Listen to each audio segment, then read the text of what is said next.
Welcome to another deep dive. This time, we're taking a closer look at a report on Indigenous peoples Looking. from all over the world. It really digs into the challenges they face, but also, and I think this is so important, the amazing progress they've made Yeah. and the constantly shifting landscapes they're dealing with. It's a really dynamic picture, isn't it? It is, and I think our listeners are going to walk away with a whole new understanding of these communities. Ready to jump in? Absolutely. Let's dive in. All right. So first up, North America. And this report, let me tell you, it had me hooked right from the start with this story about the 2004 South Dakota election. Oh, interesting. What happened there? Well, the Native American vote played a huge role, way bigger than anyone expected. Wow, I'm not that familiar with that election. Yeah. What made it so impactful? It wasn't just about the sheer numbers, though that was definitely part of it. Right. They were really strategic, targeting specific districts and taking advantage of early vote, which led to this incredible voter turnout on reservations. Some people even argue that this election, it was a turning point, showing just how much political influence Indigenous communities can have. I can see that. It's Yeah. like a proof of concept for what's possible when they mobilize and flex their political muscle. Exactly. And it makes you think, what if that kind of mobilization happened on a larger scale? Right. The potential is huge. Yeah. But the report doesn't just focus on the wins, it also Yeah. delves into the economic realities, which, let's be honest, can be pretty tough for a lot of Native Americans. Especially those living on rural reservations, right? Exactly. And that contrast really struck me. You see this rise in Native American-owned businesses. Which is fantastic. It is a Yeah. real sign of progress, Mm.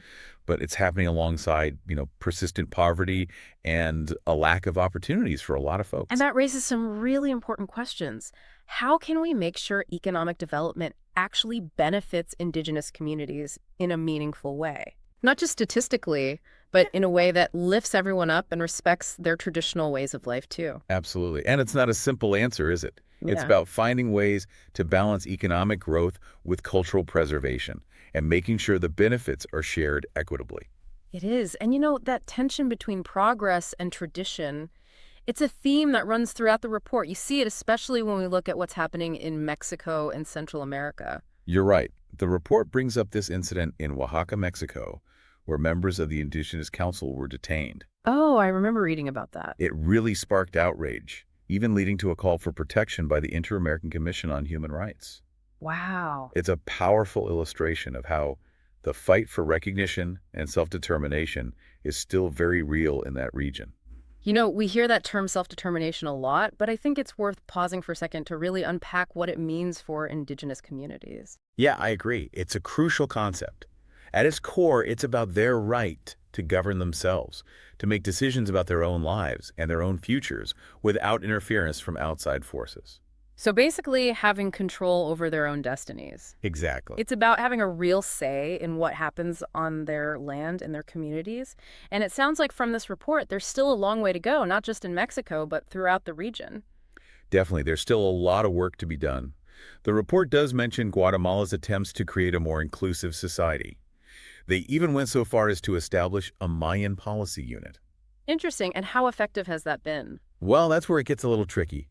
There are questions about its effectiveness and concerns about ongoing repression of Indigenous movements. So good intentions, but not necessarily translating into real change. It's a reminder that creating real change takes more than just setting up a new government department, right? It requires a deep systemic shift in power dynamics and a real commitment to upholding Indigenous rights. You got it. And speaking of challenges, the report takes us to the Caribbean next. Indigenous communities there are grappling with a whole other set of issues, many tied to the environment. Right, and the situation in Suriname and Guyana really stood out to me. The report talks about the devastating impact of mercury pollution from gold mining. Oh, that's right. I remember reading about that. It's affecting not just the environment, but also the health and food security of Indigenous people who depend on the land and rivers. It's a classic example of short-term economic gain leading to long-term consequences, and as usual, it's the Indigenous communities who end up paying the price. Unfortunately, that's a pattern we see far too often. But it also underscores the critical need for sustainable development practices, practices that truly take Indigenous knowledge into account. After all, they've been stewards of these lands for generations. They understand the delicate balance of nature better than anyone. Absolutely, and that expertise should be front and center in any development plans. Now, the report doesn't hold back on South America either, painting a pretty complex picture.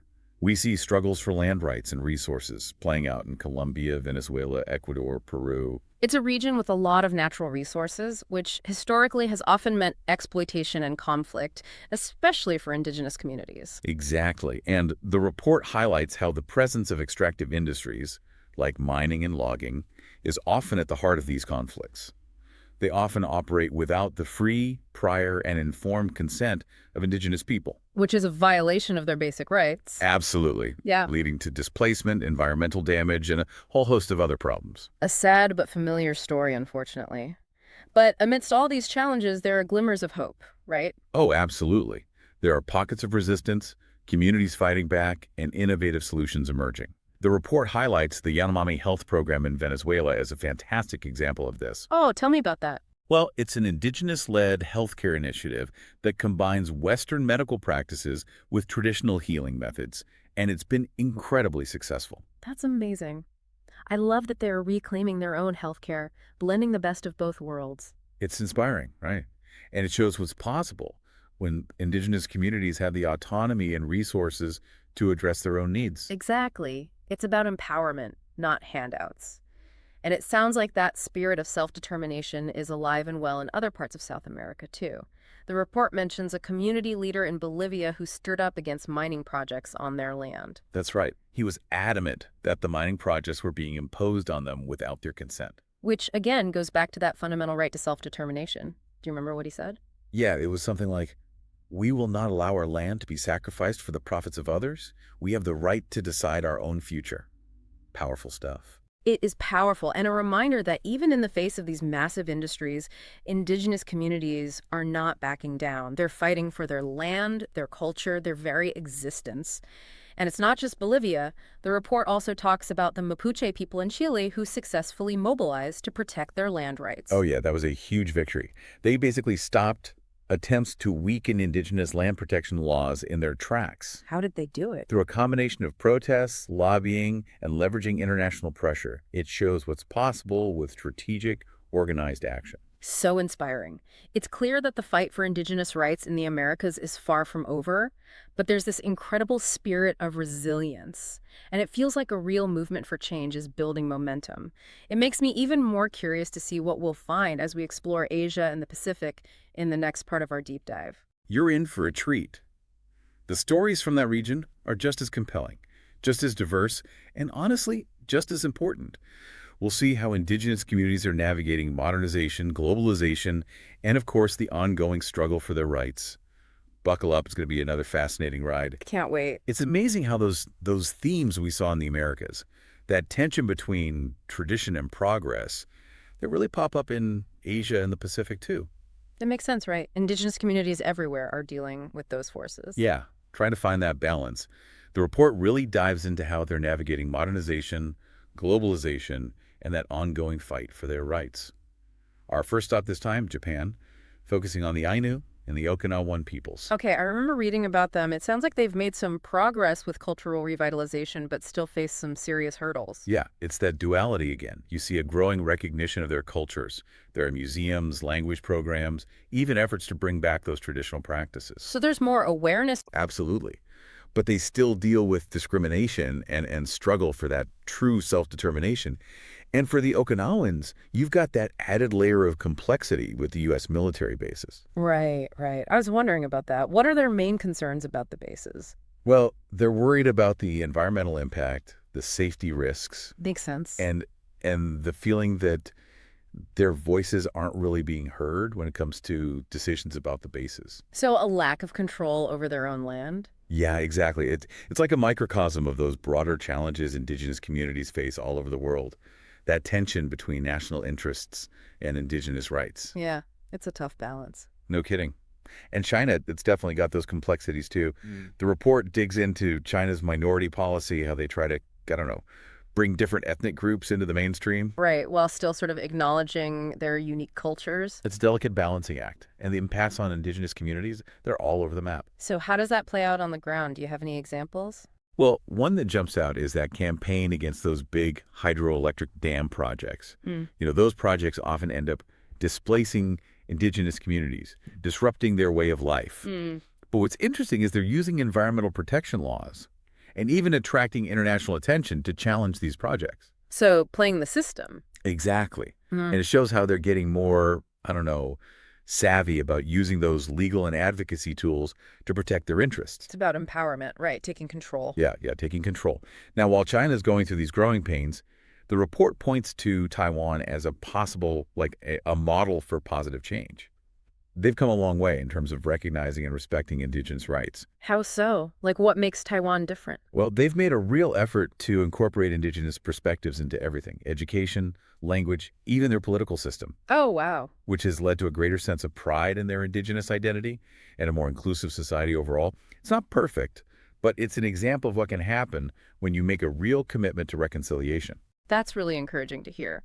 But the report is honest about the struggles, too. It talks about the fight for land rights and self-determination in Southeast Asia, particularly the Philippines. Right, the Philippines, they've got a long history of land dispossession and marginalizing those indigenous communities. They've made some progress with ancestral domain rights, but actually getting those land titles is a nightmare. So the rights are there on paper, but making them a reality, that's the hard part. Exactly. And that's that same gap between policy and implementation we see all the time. The report really stresses that need for stronger mechanisms, ways to make sure indigenous communities have a real voice in those decisions. Not just token representation. Exactly. They need to be at the table, shaping their own future. Now, let's jump over to Timor-Leste. They're still finding their way after becoming independent. They're grappling with historical injustices and how to make sure those indigenous communities are part of building their nation. So it's another example of that global challenge, balancing national development goals with the rights and aspirations of indigenous peoples. Yeah, and that balancing act, it gets even trickier in the Pacific Islands. The report uncovered some really shocking things there. Like, did you know that nuclear test veterans in French Polynesia are still fighting for recognition and compensation? Decades after those tests ended. It's unbelievable, the long-lasting impact of colonialism. It's mind-boggling. It really is. It makes you question who's accountable, who's responsible for the harm that's been done. And it's not just the past. The report also talks about the economic vulnerability of a lot of those Pacific Island nations. The ban on kava exports, that had a huge impact. It's that double-edged sword of globalization, right? It can open doors, but it can also leave communities at the mercy of global forces they can't control. Exactly. And it highlights that need for economic diversification, for finding sustainable ways to develop that actually benefit those communities. But there's good news, too. Organizations like the Pacific Concerns Resource Center, they're doing amazing work, making sure those indigenous voices are heard on the world stage. It's about solidarity, building those networks of support. Yeah, exactly. And it shows that spirit of resilience, that determination to shape their own future. Now, are you ready for our final destination? I'm ready. Let's head to Africa. Africa, it's a continent that often gets overlooked in these conversations about indigenous peoples, and that's why I'm so glad this report really shines a light on their experiences. And it starts with a really powerful story about the Tuareg people in Algeria. Yeah, the arrest and imprisonment of those Tuareg activists, that was a real wake-up call. It shows that struggle for recognition, for basic rights, it's happening everywhere, even in places we don't typically think about, like North Africa. It reminds us that indigenous peoples are everywhere, and their fight for justice is universal. But their situation, it's even more complicated when you consider all the geopolitical stuff going on in that region, right? The report talks about the impact of U.S. counterterrorism initiatives on Tuareg communities in the Sahel. Right, and that's a crucial point. Those initiatives, they're aimed at fighting terrorism, but they've also led to, increased militarization and displacement of Tuareg communities, which ends up disrupting their livelihoods, their traditional ways of life, even further. It's like those unintended consequences we talked about before. The people who are already marginalized often end up bearing the brunt of those policies. Absolutely. And the report does a good job of highlighting that. It takes us to East Africa next, where the Maasai people in Kenya are facing a whole other set of problems. What's happening there? Well, they're dealing with ongoing land alienation, human rights violations, even the undermining of their traditional governance systems. There's pressure from development, land grabbing, conservation efforts, and all of it often clashes with their pastoralist way of life. It's tough to see how these external pressures are slowly eroding their culture, their livelihoods. But are there any bright spots in Africa? Any positive developments happening elsewhere? There are, actually. The report highlights some efforts in Tanzania to right some historical wrongs against the Barbig people. Oh, that's good to hear. What are they doing differently in Tanzania? Well, they're working to return some of their ancestral lands, and they're starting to recognize their traditional governance systems.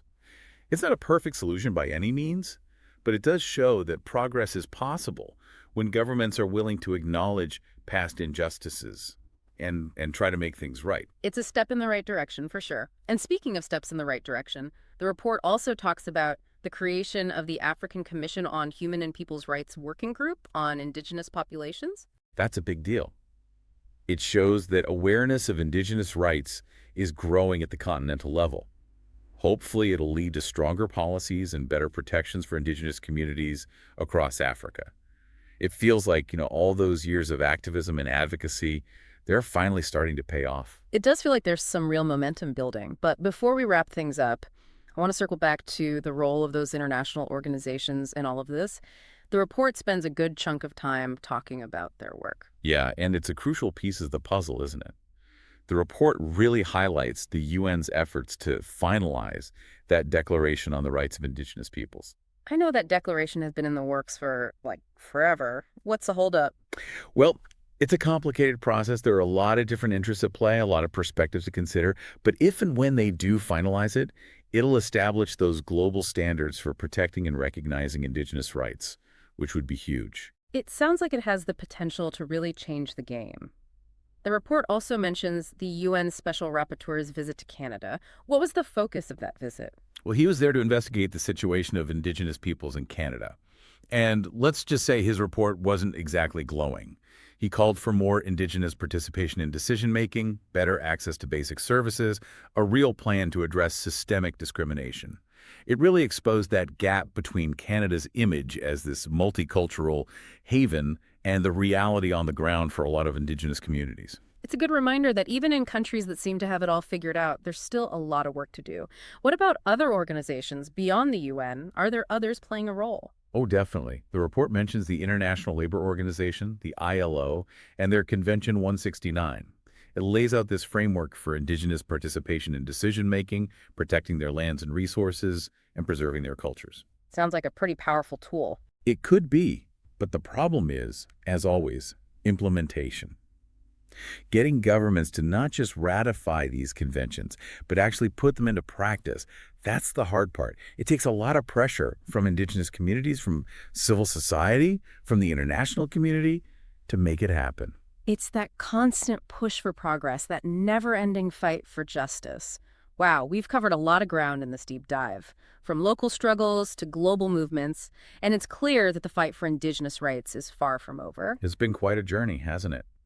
But amidst all the challenges, the report really highlights the resilience, the determination of indigenous peoples all over the world.